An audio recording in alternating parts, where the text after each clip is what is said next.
பல்லாண்டு பல்லாண்டு பல்லாயிரத்தாண்டு பல கோடி நூறாயிரம் பல்லாண்டு பல்லாண்டு பல்லாயிரத்தாண்டு பல கோடி நூறாயிரம் மல்லாண்டு தின்கோள் மணிவண்ணாவும் செவ்வடி செவ்வி திருக்காப்பு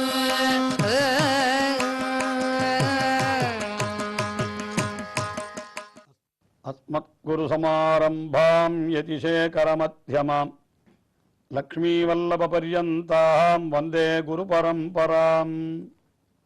ஆழ்வார்கள் வாழி அருளிச் செயல் வாழி தாழ்வாதுமில் குறவர்தாம் வாழி ஏழ்வாறுமுய்ய அவர்கள் உரைத்தவைகள்தாம் வாழி செய்யமறை தன்னுடனே சேர்ந்து.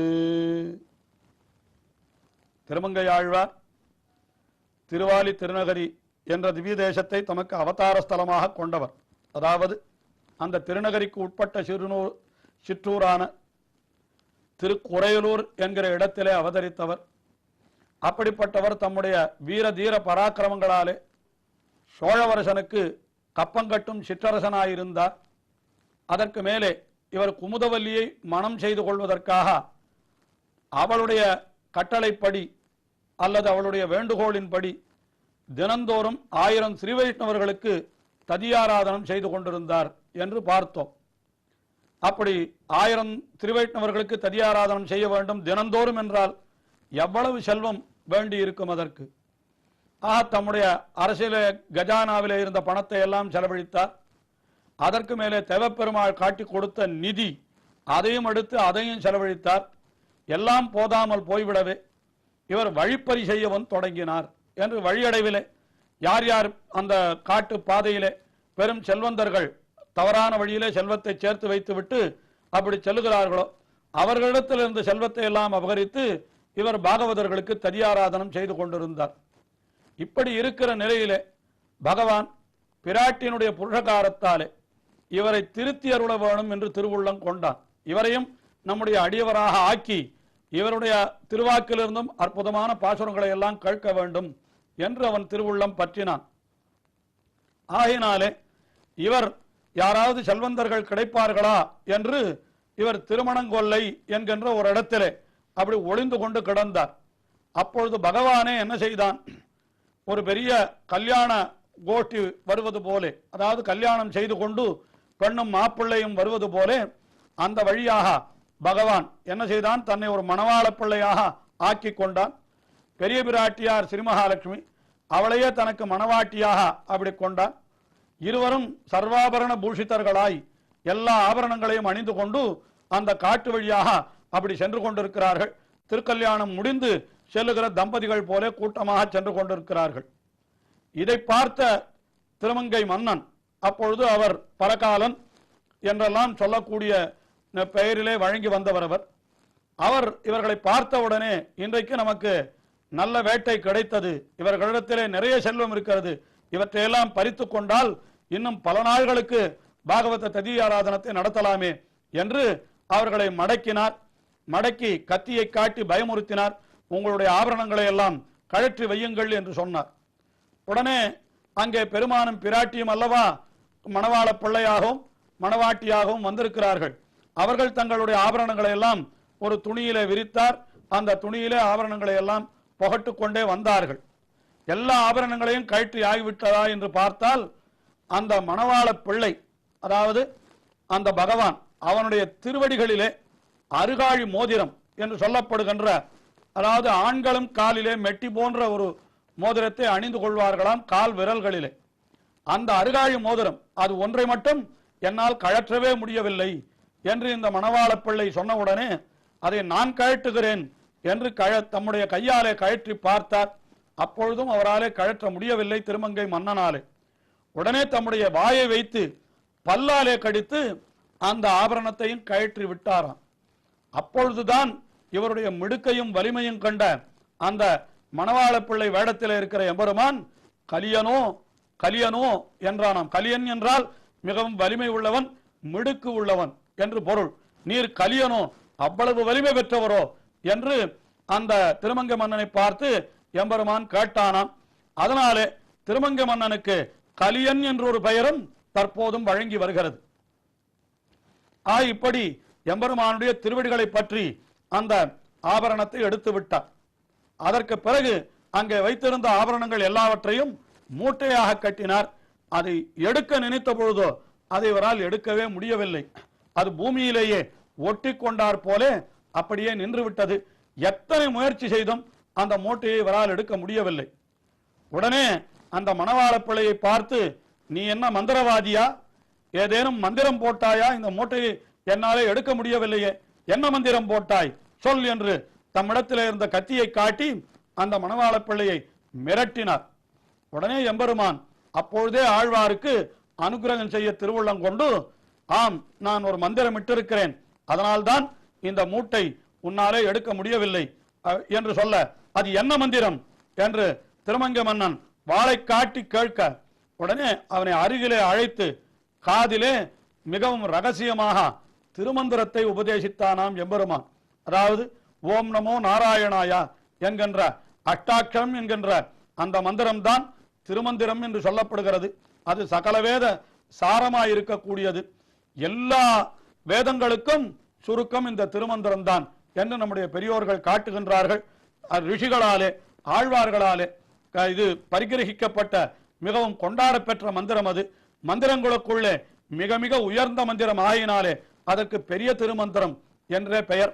அப்படிப்பட்ட அந்த பெரிய திருமந்திரத்தை எம்பெருமான் திருமன் நாராயணன், அதாவது வயலாளி மணவாளன் என்று, அதாவது வயலாளி என்ற அந்த திருவாலி திருநகரிலே எழுந்தருள் இருக்கிற எம்பெருமானுக்கு வயலாளி மணவாளன் என்பது பெயர். அவன்தானே இங்கே கல்யாண பிள்ளை கோலத்திலே வந்தான். ஆயினாலே அவன் திருமங்கை ஆழ்வாருடைய காதிலே மிகவும் ரகசியமாக அந்த திருமந்திரத்தை உபதேச செய்தவுடனே அந்த கணத்திலேயே திருமங்கை ஆழ்வாருக்கு ஞானோதயம் பிறந்து விட்டது. அந்த எம்பெருமானுடைய அருளாலே அப்பொழுது எம்பெருமான் அவருக்கு மயர்வு அற அந்த அறியாமையெல்லாம் போகும்படியாக மதி நலம் ஞானம் பக்தி இரண்டையும் அருளினான் என்றபடியினாலே உடனே ஆழ்வார் அந்த உயர்ந்த ஞானம் பெற்றார். தம்மை பற்றிய நிலையை உணர்ந்தார். எம்பெருமானுடைய தன்மையை உணர்ந்தார். இந்த உலகம் பொல்லாதது என்று உணர்ந்தார். உடனே ஆழ்வாருடைய திருவாக்கிலிருந்து அற்புதமான பாசுரங்கள் வெளிவரத் தொடங்கின. இதுதான் திருமங்கை ஆழ்வாருடைய வரலாற்றினுடைய சுருக்கமான நிகழ்ச்சி. அந்த இடத்திலே அவர் என்ன செய்தார் என்றால் கத்தியை காட்டி மிரட்டார். உடனே எம்பெருமான் அவருக்கு திருமந்திரத்தை அருளி செய்த அந்த கணத்திலேயே ஞானம் பெற்றவரான அவர் திருமங்கை மன்னன் அங்கேயே திருமங்கை ஆழ்வாராக ஆகிவிட்டார். அப்படி அந்த ஆழ்வாராக ஆகி அந்த எம்பெருமானுடைய ஸ்வரூபம் ரூபம் குணம் விபூதி முதலான அத்தனை விஷயங்களிலும் அப்படியே ஆழங்கால் பட்டு முழுகிவிட்டார்.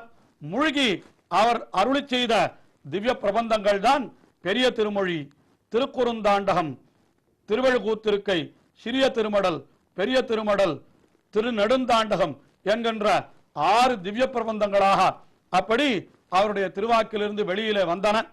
அந்த 6 திவ்ய பிரபந்தங்களிலே பெரிய திருமொழி, திருக்குறுந்தாண்டகம், திருநெடுந்தாண்டகம் இந்த 3 திவ்ய பிரபந்தங்கள் 2ஆம் ஆயிரத்திலேயும், திருவழுக்கூத்திருக்கை, சிறிய திருமடல், பெரிய திருமடல் அவை 3ஆம் ஆயிரத்திலேயும் நாதமுனிகளாலே இடம்பெற செய்யப்பட்டுள்ளன. அப்படிப்பட்ட பெரிய திருமொழியை நாம் அனுபவிப்பதற்கு முன்னாலே அந்த பெரிய திருமொழிக்கு அமைந்துள்ள தனியன்களினுடைய பொருளையும் மிகவும் சுருக்கமாக பார்ப்போம். பெரிய திருமொழிக்கு 4-5 தனியன்கள் அமைந்துள்ளன. முதலிலே வடமொழியிலே அமைந்துள்ள தனியன் அது திருக்கோளூர் நம்பி என்பவர் அருளி செய்ததாக சொல்லப்படுகிறது. அதிலே என்ன தெரிவிக்கப்படுகிறது என்றால், அந்த திருமங்கை ஆழ்வாரை நான் நெஞ்சால் நினைக்கிறேன், வணங்குகிறேன் என்று அவர் சொல்லுகிறார். கலயாமி கலித்வம்சம் கவிம் லோக திவாகரம் யஸ்ய கோபி பிரகாஷாபிஹி ஆவித்யன் நிஹதந்தமஹா என்று கலயாமி கலித்வம்சம். கலித்வம்சம் என்றால் கலியை அழித்தவர், கலிபுருஷனை வென்றவர் தம்முடைய ஞான பக்தி வைராக்கியங்களாலே. அப்படிப்பட்ட கலயாமி கலித்வம்சம். கலயாமி என்றால் அவரை நெஞ்சால் நினைக்கிறேன், அவரை வணங்குகிறேன். அவர் எப்படிப்பட்டவர் என்றால் கவிம் லோக திவாகரம். அவர் ஒரு கவி, உலகத்துக்கெல்லாம் திவாகரன் என்றால் சூரியன் போலே. அந்த சூரியன் வெளியிருளை அகற்றுகிறான்.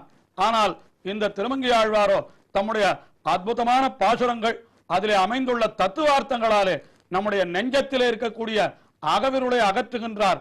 ஆகையினாலே இவர் லோக திவாகரர், இந்த உலகத்திற்கெல்லாம் சூரியன் போன்றவர். கவிம் லோக திவாகரம் யஸ்ய கோபிகி பிரகாஷாபிகி, சூரியனுடைய கிரணங்கள் அது நம்முடைய அதாவது வெளியினுடைய அகற்றுகின்றது. ஆனால் இவருடைய கோ என்றால் வாக்கு. திருமங்கை ஆழ்வாருடைய கோபிகி பிரகாஷாபிகி, அந்த வாக்குகளினுடைய ஒரு பெருமையாலே என்ன ஆகிறது என்று கேட்டார். எஸ்ய கோபி பிரகாஷாபிகி அந்தம் நிகதம் என்று இருளானது நமக்கு போக்கப்படுகிறது என்று, எஸ்ய கோபி பிரகாஷாபிகி ஆவித்யதே என்று இப்படி அந்த திருமங்கை ஆழ்வாருடைய திருவாக்குகளாலே அப்படி நமக்கு அகவிருளெல்லாம் தொலைகிறது அல்லவா. அப்படிப்பட்ட திருமங்கை ஆழ்வாரை நான் வணங்குகிறேன் என்று இந்த வடமொழி தனியனிலே தெரிவிக்கப்படுகிறது. ஆஹா, கலையாமி கலித்வம்சம் கவிம் லோகதிவாகரம் யஸ்ய கோபி பிரகாஷாபிகி ஆவித்யம் நிகதந்தமஹா என்று, தமஹா நம்முடைய அந்த தமஹா நெஞ்சத்தில் இருக்கக்கூடிய அறியாமையாகிற இருளானது அது நிகதம் என்றால் அடியோடு அழிக்கப்பட்டு விட்டது. திருமங்கை ஆழ்வாருடைய அந்த திருவாக்குகள், அதிலே பொதிந்திருக்கிற ஒரு அர்த்த விசேஷங்கள் நாம் மேலே அனுபவிக்க போகிறோமே. அவர் ஒவ்வொரு திவ்ய தேசமாக சென்று ஆங்காங்கே எம்பெருமானை மங்களாசாசனம் செய்து அர்ச்சாவதாரமே நமக்கு எல்லோருக்கும் உய்வதற்கு வழி என்று காட்டி கொடுத்தார் அல்லவா. அப்படிப்பட்ட அந்த திருமங்கை ஆழ்வாருடைய திருவாக்குகள் அது நம்முடைய அகவர்களை போக்குகின்றது. ஆயினாலே திருமங்கை ஆழ்வார் ஒரு சூரியன் போன்றவர் என்று அவரை கவிம் லோகதிவாகரம் என்று இப்படி மிகச்சிறந்த கவியாய் உலகத்திற்கெல்லாம் சூரியன் போல அகவிருளையும் ஒழிப்பவராயிருக்கின்ற இந்த கலித்வம்சம், அதாவது கலிபுருஷனையும் அழித்தவரான அந்த அவரை நான் கலையாமி, அவரை நான் நெஞ்சிலே இருத்துகிறேன், வணங்குகிறேன் என்று இந்த முதல் தனியன் இது திருக்கோளூர் நம்பி என்பவர் அருளி செய்ததாக சொல்லப்பட்டிருக்கிறது. இன்னும் ஒரு 2-3 தனியன்கள் இருக்கின்றன. அவற்றை நாம் அடுத்த நிகழ்ச்சியிலே அனுபவிப்போம். நாடு நகரமும்